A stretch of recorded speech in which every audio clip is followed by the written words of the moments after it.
নমস্কার বন্ধুরা, dream garden YouTube চ্যানেলের আবার একটি নতুন ভিডিওতে আপনাদের প্রত্যেককে স্বাগত। বন্ধুরা, আজকের ভিডিওটি এই বাগান বিলাস বা বুগেনভেলিয়া বা কাগজ ফুল যাই বলুন না কেন এই গাছ নিয়ে।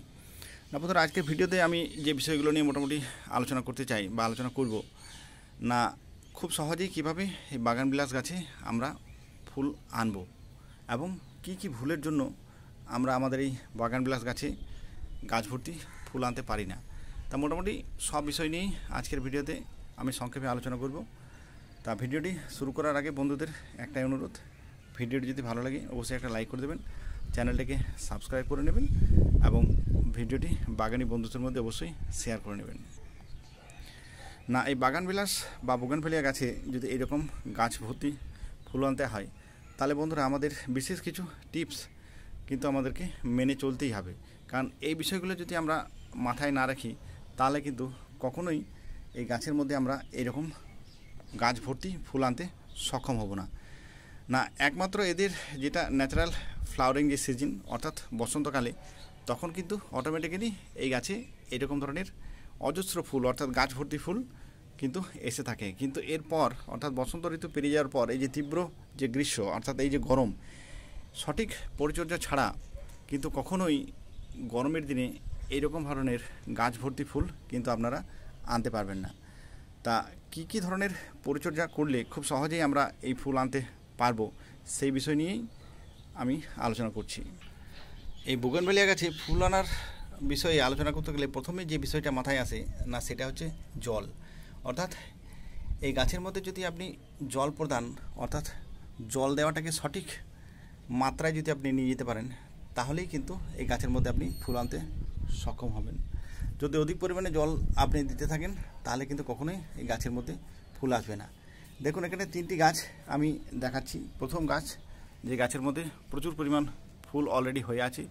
দ্বিতীয় গাছ, যে গাছে পাতা আছে এবং আস্তে আস্তে আস্তে আস্তে কিন্তু ফুলও আসতে লেগেছে। এবং তৃতীয় গাছ যেটা দেখাচ্ছি সেই গাছটা কিন্তু দেখতে পাচ্ছেন, এই গাছটা কিন্তু অলরেডি ঝিমিয়ে আছে। না, বাগান বিলাস বা বুগেনভেলিয়া গাছে ফুল আনার যে প্রথম যে স্টেপ না, সেটা হচ্ছে এই গাছের মধ্যে কিন্তু আমাদেরকে একটা কৃত্রিম একটা জলের সংকট কিন্তু তৈরি করতে হবে। অর্থাৎ এই যে গাছটা যেটা বর্তমানে আপনাদের আমি দেখাচ্ছি, এই গাছে কিন্তু দেখুন এই যে পাতাগুলো যে ঝিমিয়ে আছে, অর্থাৎ এই গাছের মধ্যে কিন্তু অলরেডি একটা জলের ক্রাইসিস আমি তৈরি করেছি। কারণ জলের ক্রাইসিস তৈরি না করলে এই গাছের মধ্যে কিন্তু কখনোই আপনি গাছ ভর্তি ফুল আনতে পারবেন না। না, এই গাছে আমরা কেবলমাত্র তখনই জল প্রদান করব না যখন এই গাছ ঠিক এইরকম একটা সিচুয়েশনে চলে আসবে। অর্থাৎ গাছের পাতা যখন আমরা দেখব আস্তে আস্তে এরকম ধরনের ঝিমিয়ে আসছে, ঠিক তখনই কিন্তু এই গাছের মধ্যে আমরা জল দেবো এবং কখনোই কিন্তু আমরা টব ভরে জল দেবো না। ঠিক এইরকম একটা পরিস্থিতিতে এইরকম একটা গাছে খুবই সামান্য পরিমাণ 100 থেকে 150 ml কিন্তু জল জাস্ট গাছের গোড়ার মধ্যে এইরকম ধরনের খুবই সামান্য এই অল্প পরিমাণ কিন্তু জল আমরা এই গাছকে দেবো, যাতে গাছটি আস্তে আস্তে আবার তরতাজা হয়ে ওঠে।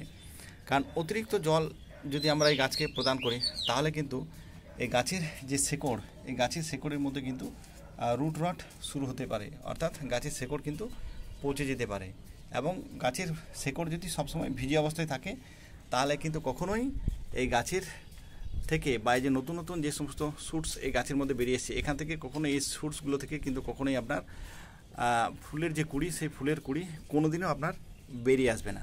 তাহলে সবার আগে যে জিনিসটা আমাদেরকে করতে হবে অর্থাৎ জলের কন্ট্রোল। অর্থাৎ সঠিক পরিমাণে যদি জল আমরা দিতে পারি, এই গাছের মধ্যে যদি কৃত্রিম এইরকম আমরা জলের সংকট তৈরি করতে পারি এবং অতি অল্প পরিমাণ যদি জল আমরা দিতে পারি তাহলে কিন্তু আস্তে আস্তে আস্তে আস্তে কিন্তু বন্ধুরা এইরকম ধরনের গাছের মধ্যে আমরা ফুল আনতে সক্ষম হব। তা এটা গেল প্রথম ধাপ। এরপরে নেক্সট যেটা, সেটা হবে দ্বিতীয় ধাপ।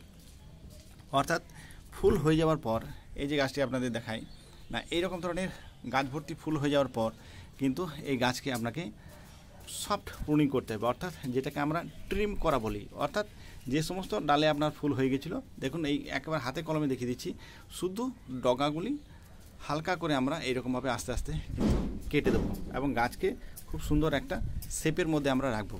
কখনোই লম্বা লম্বা ডালপাতা আমরা হতে দেবো না। না এরকম সফট প্রুনিং করলে কী হবে না, যখনই নতুন নতুন গ্রোথ আবার শুরু হবে, সেই গ্রোথের সঙ্গে সঙ্গে কিন্তু আবার এরকম নতুন নতুন কিন্তু কুড়ি আসতে লাগবে। দেখুন এই পাশের এই গাছটিকে আমি দেখাই, ঠিক এইরকমভাবে প্রুনিং করার পর এই গাছটি এখন তৃতীয় পর্যায়ে আছে। অর্থাৎ প্রুন করার পর কিন্তু দেখুন যে সমস্ত নতুন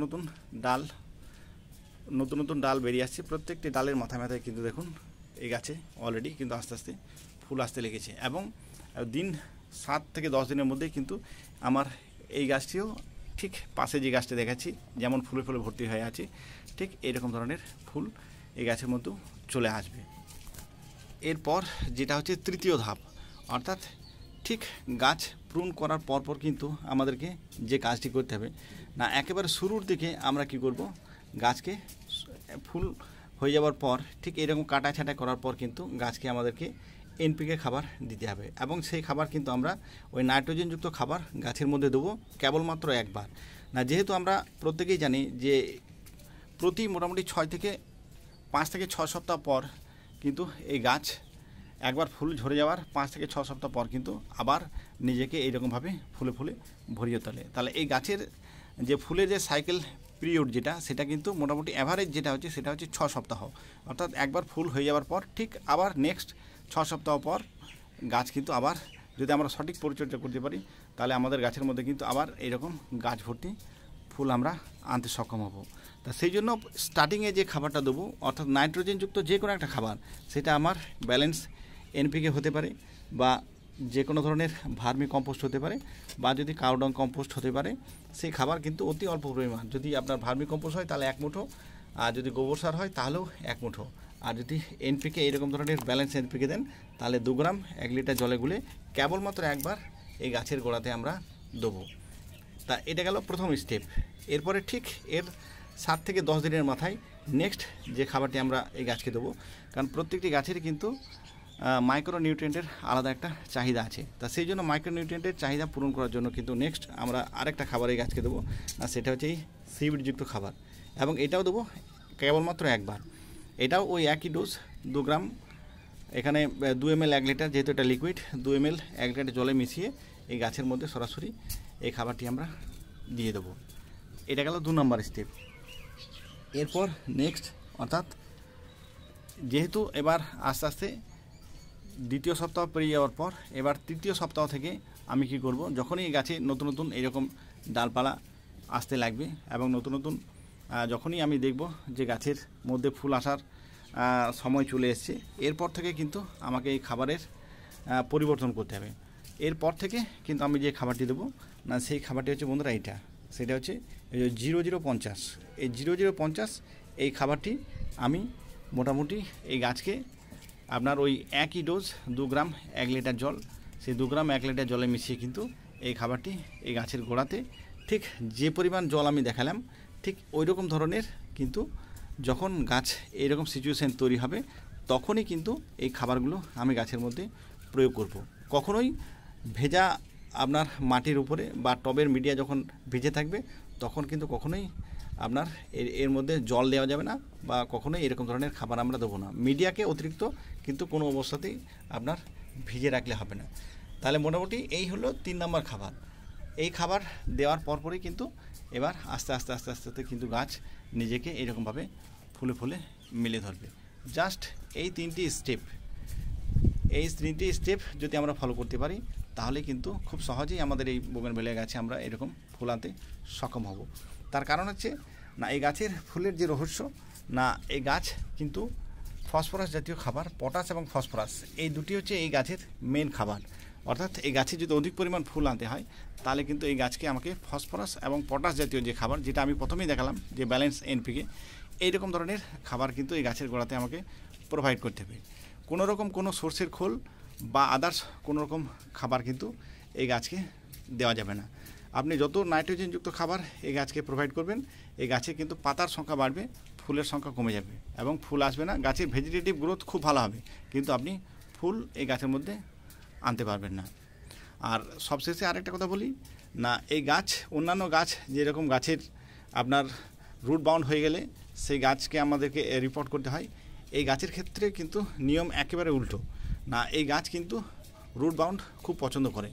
এই যে টবের মধ্যে যে গাছটি দেখতে পাচ্ছেন, এই যে বোগেনভেলিয়া গাছ, এই গাছটি এই টবের মধ্যে 5 বছর ধরে আছে এবং এই টবের মধ্যে কিন্তু অলরেডি এই গাছের রুট বাউন্ড হয়ে আছে। কিন্তু রুট বাউন্ড হয়ে যাওয়ার পরও এই গাছের দেখুন গ্রোথ এবং তার সঙ্গে দেখুন কি অজস্র ফুল হয়ে আছে। তা সেই জন্য রুট বাউন্ড নিয়ে কিন্তু চিন্তা করার কোনো কারণ নেই। তাই বন্ধুরা, যে সমস্ত টিপস আমি এই ভিডিওর মধ্যে শেয়ার করলাম, আপনারা এই টিপস কটা যদি আপনাদের বাগানে অ্যাপ্লাই করতে পারেন তাহলে খুব সহজেই আপনাদের বাগানেও কিন্তু এরকম ধরনের গাছ ভর্তি আপনারাও বাগান বিলাস বা বোগেনভেলিয়া ফুল আনতে সক্ষম হবেন। বন্ধুরা, ভিডিওটি যদি ভালো লাগে অবশ্যই একটা লাইক করে দেবেন, চ্যানেলটিকে সাবস্ক্রাইব করে নেবেন এবং ভিডিওটি বাগানি বন্ধুদের মধ্যে অবশ্যই শেয়ার করে দেবেন। ভিডিওটি শেষ পর্যন্ত দেখার জন্য অসংখ্য ধন্যবাদ। ভালো থাকবেন, সুস্থ থাকবেন।